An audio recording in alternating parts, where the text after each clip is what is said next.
బలి అర్పణ అవసరం. దేవాది దేవుడే సర్వమానవాళి కొరకు తన పరిశుద్ధమైన రక్తమును బలిగా అర్పించాడు. ఆయన పాపము లేనివాడు, పరిశుద్ధుడైంది పాపాత్మలమైన మనల్ని పరిశుద్ధులుగా మార్చుట కొరకు ప్రాణం పెట్టాడు.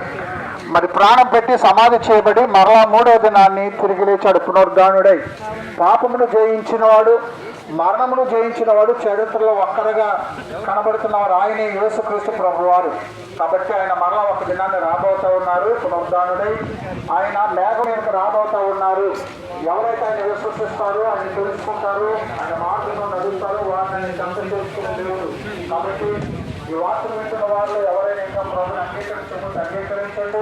ప్రభుని అంగీకరించిన ద్వారా మీ బ్రతుకులకు నెమ్మది, మీ కష్టాలు, శ్రమలు, ఎదుర్కొలు విభాగం నుంచి విడిపించే సర్వశక్తి కలిగిన దేవుడు ఆయన. మీ మనసులకు నెమ్మదిస్తాడు.